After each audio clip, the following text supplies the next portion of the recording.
Dr. Andrew Huberman. There was a big hit piece in, I think it was The New Yorker magazine, I oh, New think, Yorker. That's which right. is relatively a respected Yeah, yeah, outlet. yeah. So Yeah. this was a piece. This was more of an attack on his personality, his personal relationships. I mean, if you want unbiased opinion about somebody or opinion you can trust, go into the ex-girlfriends probably isn't a good source of information. Yeah. But when you see these personal attacks, do you take that as a sign of, oh, well, my work must be somewhat credible then if they come from my personality?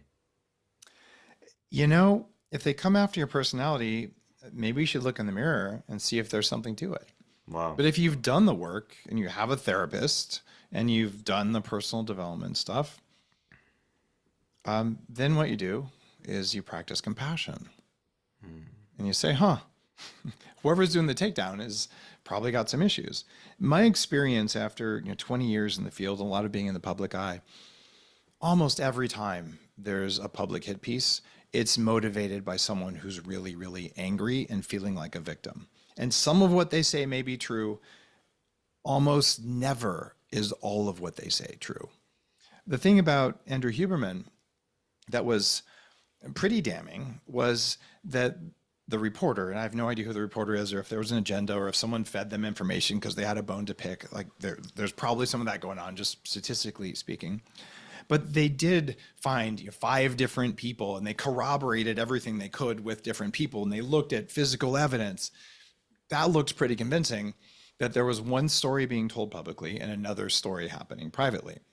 And look, I don't care how many girlfriends Andrew Huberman has. I have lots of friends with more than one girlfriend. It's pretty popular here in Austin. But what I wouldn't want to hear is someone saying publicly, I am monogamous and I have a dedicated girlfriend and they have 5 girlfriends, because that's an integrity issue. You don't want to lie. And the easiest thing you can ever do as a human being, and there's actually 2 studies on this that I'm aware of, is to practice 100% truthfulness. And I do my very best to do this. So if you were to ask me, Lewis, if you were to just say, Dave, can you pick me up at the airport tomorrow? I would say, I'm not going to pick you up tomorrow. I would not say I can't pick you up tomorrow. Because the reality is, I have enough money that if I pulled out all the stops and I blew up my calendar, I could pick you up. It's actually not true. Doesn't mean I'm going to tell you everything about my life. I have my private life. We all do. Doesn't mean that you're an open book. What it means is that if you say something, it damn well better be as truthful as you can make it with what you know at the time. And you always practice that. And it makes it really hard for people to attack you. I have a couple ex-employees who've made up all sorts of things, right? I have probably ex-investors, who knows?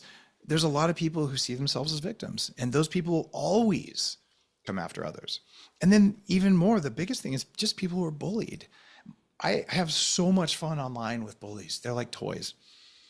So when someone comes down to a personal attack, it's the same thing as what we did in 6th grade, right? So I usually just respond, your mom. Right. And like, if we're going to go there, like, let's just go there. Right. And you do it with a smiley, and it's not a malicious thing. It's a funny thing.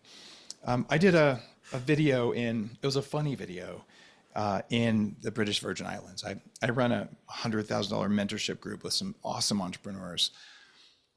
And my girlfriend was there, and I said, guys, looking at the sunset's really good for your eyes. And I turned my camera around and my girlfriend's standing there looking at the sunset in a bikini. And I said, I love a beautiful sunset. Okay. She was in the video. She stood there on purpose, and we both thought it was hilarious. And it was not at all cringy or using.